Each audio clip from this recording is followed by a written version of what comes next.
ಸ್ನೇಹಿತರೆ, ಎಲ್ಲರಿಗೂ ಗೌರಿ ಗಣೇಶ ಹಬ್ಬ ನಮ್ಮ ಹಿಂದೂ ಧರ್ಮೀಯರಿಗೆ ಬಹಳ ಪ್ರಮುಖವಾದ ಹಬ್ಬ. ಗೌರಿ ಗಣೇಶ ಹಬ್ಬ ಅದರ ಹಾರ್ದಿಕ ಶುಭಾಶಯಗಳು ಸಮಸ್ತ ಕನ್ನಡ. ಈಗ ವಿಷಯಕ್ಕೆ ಬರೋದಾದರೆ, ಈಗ ಒಂದು ಗಲಾಟೆ, ಒಂದಷ್ಟು ಜನ, ಒಂದಷ್ಟು ವರ್ಗ, ಒಂದಷ್ಟು ಕಡೆಯವರು ಪಕ್ಷದವರು ಒಂದಷ್ಟು ಗಲಾಟೆ ಶುರು ಮಾಡಿದ್ದಾರೆ. ಅವ್ರಿಗೆ ಗಲಾಟೆ ಆಗ್ತಾ ಇರಬೇಕು. ಸಮಾಜದಲ್ಲಿ ಜನರು ಶಾಂತಿಯಾಗಿ ನೆಮ್ಮದಿಯಾಗಿ ಬದುಕಬಾರ್ದು. ಎಲ್ಲದಕ್ಕೂ ಗಲಾಟೆ ತೆಗಿತಾ ಇರಬೇಕು, ರಾಜಕೀಯ ಮಾಡ್ತಾ ಇರಬೇಕು, ಬೇಳೆ ಬೇಯಿಸ್ಕೊತಾ ಇರಬೇಕು. ಈ ಥರ ಒಂದಷ್ಟು ಜನ ಇದ್ದಾರೆ, ಒಂದು ಪಕ್ಷ, ಒಂದು ಸಂಘಟನೆ ಇದೆ. ಈಗ ಒಂದು ಗಲಾಟೆ ನಡೀತಾ ಇದೆ ನಮ್ಮ ಮೈಸೂರಲ್ಲಿ. ಏನಂತ? ಮುಷ್ತಾಕ್ ಬೂಕರ್ ಪ್ರಶಸ್ತಿ ವಿಜೇತೆ. ಬೂಕರ್ ಪ್ರಶಸ್ತಿ ಅಂದರೆ ಇಂಟರ್ನ್ಯಾಷನಲ್, ಇಡೀ ಪ್ರಪಂಚದಾದ್ಯಂತ ಒಬ್ಬ ಸಾಹಿತಿ, ಪುಸ್ತಕ ಬರೆಯೋರಿಗೆ, ಸಾಹಿತಿಗೆ, ಅವರ ಒಂದು ಕಾದಂಬರಿಗೆ, ಒಂದು ಕಥೆಗೆ, ಆ ಥರದಕ್ಕೆ, ಕಥಾ ಸಂಚಲನಕ್ಕೆ ಒಂದು ಕೊಡುವಂಥ ಪ್ರಶಸ್ತಿ. ಓಕೆ, ಅದು ಇಡೀ ಪ್ರಪಂಚದಲ್ಲಿ ಇಂಗ್ಲೆಂಡಲ್ಲಿ ಕೊಟ್ಟಿರೋದು ಪ್ರಶಸ್ತಿ. ತುಂಬ ಹೆಸರುವಾಸಿ. ಈಗ ನಾವು ನಮ್ಮಲ್ಲಿ ಭಾರತದಲ್ಲಿ ಜ್ಞಾನಪೀಠ ಪ್ರಶಸ್ತಿ ಅಂತ ಏನನ್ನು ತುಂಬ ಉತ್ಕೃಷ್ಟತೆಯಿಂದ ನೋಡ್ತೀವಿ ಸಾಹಿತಿಗಳಿಗೆ, ಹಾಗೆ ಅದೇ ರೀತಿ ಇಂಟರ್ನ್ಯಾಷನಲ್ ಲೆವೆಲಲ್ಲಿ ಬೂಕರ್ ಪ್ರಶಸ್ತಿ ಭಾಳ ಫೇಮಸ್ಸು. ನಮ್ಮ ಸೌಭಾಗ್ಯ, ನಮ್ಮ ಕನ್ನಡಿಗರಾದ ಬಾನು ಮುಷ್ತಾಕ್, ನಮ್ಮ ತಾಯಿಯ ವಯಸ್ಸಿನವರವರು.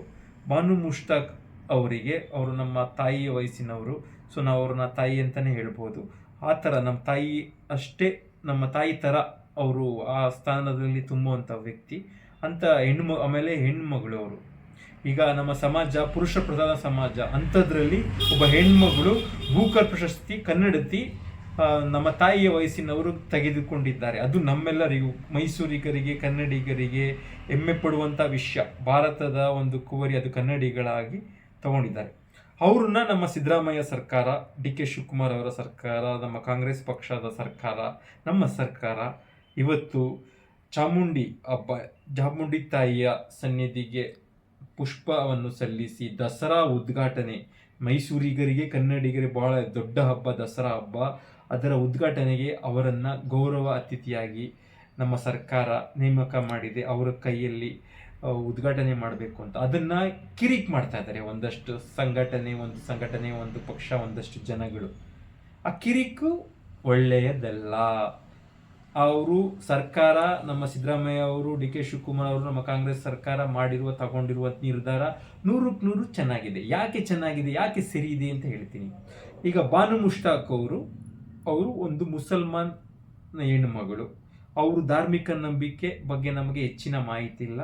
ಅವರು ಮುಸಲ್ಮಾನ್ ಮನೆತನದಲ್ಲಿ ಹುಟ್ಟಿರೋದ್ರಿಂದ ಅವರು ಮುಸಲ್ಮಾನ್ ದೇವರು ಅಲ್ಲಾನ ಪೂಜೆ ಮಾಡ್ಬೋದು. ನಾವು ಶಿವನ್ನ, ಆಮೇಲೆ ವಿಷ್ಣುನ, ಆಮೇಲೆ ಚಾಮುಂಡಿನ, ಆ ರೀತಿ ಬೇರೆ ಬೇರೆ ದೇವ್ರನ್ನ ಪೂಜೆ ಮಾಡ್ತೀವಿ. ಹಾಗೆ ಅವರು ಅಲ್ಲಾನ ಪೂಜೆ ಮಾಡ್ತಾರೆ, ಅಲ್ಲಾನ ನಂಬ್ತಾರೆ. ಓಕೆ, ಸೊ ಆ ಒಂದು ನಂಬಿಕೆ ಇರುವ ಹೆಣ್ಮಗಳನ್ನ ನಾವು ಕರ್ಕೊಬಂದು ಇವತ್ತು ಚಾಮುಂಡಿ ತಾಯಿ ಉದ್ಘಾಟನೆ ಮಾಡಿಸೋದ್ರಿಂದ, ನಾಳೆ ದಿನ ಅವರು ಇವಾಗ ಆಲ್ರೆಡಿ ಚಾಮುಂಡಿ ಭಕ್ತಿ ಆಗಿರ್ಬೋದು, ಅದ್ರ ಬಗ್ಗೆ ನಮಗೆ ಮಾಹಿತಿ ಇಲ್ಲ, ಆಗಿಲ್ಲ ಅಂದ್ರೆ ಮುಂದೆ ಪುಷ್ಪ ನಮನ ಸಲ್ಲಿಸಿ ಮುಂದೆ ಚಾಮುಂಡಿ ಭಕ್ತಿ ಆಗ್ಬೋದು. ಅವರಿಗೆ ಸಾವಿರಾರು ಜನ ಫಾಲೋವರ್ಸ್ ಇದ್ದಾರೆ. ಅವರಿಂದ ನೋಡಿ ಅವ್ರು ಚಾಮುಂಡಿ ಭಕ್ತರಾಗಿಲ್ಲದವರು ಮತ್ತೆ ಚಾಮುಂಡಿ ಭಕ್ತರಾಗಿ ಬರ್ತಾರೆ. ಬಂದರೆ ನಾವು ಮೈಸೂರಿಗರಾಗಿ ಚಾಮುಂಡಿ ಭಕ್ತರಾಗಿ ಅವ್ರನ್ನ ನಾವು ಸ್ವಾಗತ ಮಾಡಲ್ವೋ? ಖಂಡಿತ ಮಾಡ್ತೀವಿ. ಚಾಮುಂಡಿಯ ಪಾದಕ್ಕೆ ಯಾರು ಎರಗ್ತಾರೋ, ಚಾಮುಂಡಿ ಅವ್ರಿಗೆ ಆಶೀರ್ವಾದ ಮಾಡ್ತಾರೋ, ಮಾಡಲ್ವೋ? ಮಾಡ್ತಾರೆ. ಅವರ ಮಡಿಲಿಗೆ ಬಂದವ್ರನ್ನ ಚಾಮುಂಡಿ ತನ್ನ ಮಡಿಲಿಗೆ ಬಂದ ಭಕ್ತರನ್ನ ಆಶೀರ್ವಾದ ಮಾಡ್ತಾರೋ, ಮಾಡಲ್ವೋ? ಖಂಡಿತ ಮಾಡ್ತಾರೆ. ಸೊ ಈ ಬಾನು ಮುಷ್ತಾಕ್ ಅವರು ಮತ್ತೆ ಅವರಿಂದ ಫಾಲೋವರ್ಸ್ ಎಲ್ಲ ಚಾಮುಂಡಿ ಭಕ್ತರಾಗಿ ಹೊಸದಾಗಿ ಬಂದರೆ, ಚಾಮುಂಡಿ ಭಕ್ತರಾಗಿ ನಾವು ಖುಷಿ ಪಡೋದು ತಾನೇ ವಿಷಯ. ಅದು ಚಾಮುಂಡಿ ತಾಯಿನೂ ಖುಷಿ ಪಡ್ತಾರೆ ತಾನೆ, ಅವ್ರವ್ರಿಗೆ ಆಶೀರ್ವಾದ ಮಾಡ್ತಾರೆ ತಾನೆ. ಇದು ನಾವು ಯಾಕೆ ಇದನ್ನ ಸ್ವಾಗತ ಮಾಡಬಾರ್ದು? ಇದರಲ್ಲಿ ಯಾಕೆ ನಾವು ಕೆಟ್ಟದನ್ನ ಹುಡುಕ್ಬೇಕು? ಮೊಸರಲ್ಲಿ ಕಲ್ಲು ಹುಡುಕೋದು ಅಂತ ಹೇಳ್ತಾರೆ ನಮ್ಮ ಹಿರಿಯರು. ಹಂಗಾಗ್ತಾ ಇದೆ ಇದು. ಈ ರೀತಿಯ ಮನೋಭಾವ ಒಳ್ಳೆಯದಲ್ಲ. ನಮ್ಮ ಭಾರತ ರಾಷ್ಟ್ರ ಸರ್ವ ಜನಾಂಗದ ಶಾಂತಿಯ ತೋಟ. ನಮ್ಮ ಮೈಸೂರು ಸರ್ವ ಜನಾಂಗದ ಶಾಂತಿಯ ಊರು. ನಮ್ಮ ಮೈಸೂರನ್ನ ಏನಂತ ಹೇಳ್ತಾರೆ, ರಿಟೈರ್ಡರ್ಸ್ ಪ್ಯಾರಡೈಸ್ ಅಂತ ಹಳೆ ಮಾತಿತ್ತು. ಈಗ ಅದು ಇದೆ. ಅದ್ರ ಜೊತೆಗೆ ಬೆಳೆಯುತ್ತಿರುವ ನಮ್ಮ ಮೈಸೂರು ನಗರಿ, ಬೆಂಗಳೂರು ತುಂಬ ಬೆಳೆದೋಗಿದೆ. ಅದ್ರ ಪಕ್ಕ ಇರುವ ನಮ್ಮ ಮೈಸೂರು, ರಾಜಧಾನಿ ಪಕ್ಕ ಇರುವ ಮೈಸೂರು, ಸಾಂಸ್ಕೃತಿಕ ನಗರಿ ಮೈಸೂರು, ಮೈಸೂರು ಮಹಾರಾಜರ ಊರು ಮೈಸೂರು, ಚಾಮುಂಡಿ ತಾಯಿಯ ಮೈಸೂರು, ಪ್ರವಾಸಿಗರ ತಾಣ ಮೈಸೂರು ಬೆಳೀತಾ ಇರೋ ಹಾದಿ ಇದೆ.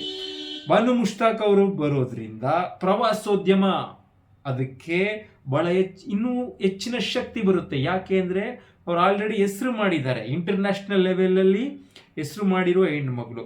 ಅವರು ಬಂದು ಉದ್ಘಾಟನೆ ಮಾಡಿದ್ರೆ ಇಂಟರ್ನ್ಯಾಷನಲ್ ನ್ಯೂಸ್ ಆಗಬಹುದು. ಅದರಿಂದ ಇನ್ನೂ ಹೆಚ್ಚಿನ ಪ್ರವಾಸಿಗರು ಬರ್ತಾರೆ. ಹೆಚ್ಚಿನ ಪ್ರವಾಸಿಗರು ಬಂದರೆ ಯಾರಂಗೆ ಲಾಭ? ಇಲ್ಲಿ ಸಣ್ಣ ಪುಟ್ಟ ವ್ಯಾಪಾರ ಮಾಡೋದ್ರಿಂದ ಹಿಡಿದು, ಹೋಟೆಲ್ ನಡೆಸೋರಿಂದ ಹಿಡಿದು, ಹೋಟೆಲ್ ಅಂದರೆ ಏನು, ಲಾಡ್ಜಿಂಗ್, ಬೋರ್ಡಿಂಗ್, ಆ ಥರ ಹೋಟೆಲ್ಲು, ಸಣ್ಣ ಪುಟ್ಟ ಇಂದ ದೊಡ್ಡದು 5,000, 10,000, 50,000, 1,00,000 ಬಾಡಿಗೆ ಇರುವಂಥ ಒಂದು ದಿನಕ್ಕೆ ಅಂಥ ಹೋಟ್ಲುಗಳಿಂದ ಹಿಡಿದು, ಟ್ಯಾಕ್ಸಿಯವರಿಂದ ಹಿಡಿದು ಇಡೀ ಪ್ರವಾಸೋದ್ಯಮಕ್ಕೆ ಎಲ್ಲರಿಗೂ ಅನುಕೂಲ ಆಗುತ್ತೆ, ಸರ್ಕಾರಕ್ಕೂ ಉಪಯೋಗ ಆಗುತ್ತೆ, ಎಲ್ಲರಿಗೂ ಒಳ್ಳೆಯದಾಗುತ್ತೆ. ಇದನ್ನು ನಾವು ಯಾಕೆ ಸ್ವಾಗತ ಮಾಡಬಾರ್ದು? ಯೋಚನೆ ಮಾಡಿ. ಭಾರತೀಯರೇ, ಮೈಸೂರಿಗರೇ, ಕನ್ನಡಿಗರೇ ಹಾಗೂ ಹಿಂದುತ್ವವನ್ನು ಕಾಪಾಡೋದಕ್ಕೆ ಟೊಂಕ ಕಟ್ಟಿ ನಿಂತಿರುವ ಹಿಂದುತ್ವವಾದಿಗಳೇ, ದಯಮಾಡಿ ಇದನ್ನು ಯೋಚಿಸಿ. ಧನ್ಯವಾದಗಳು.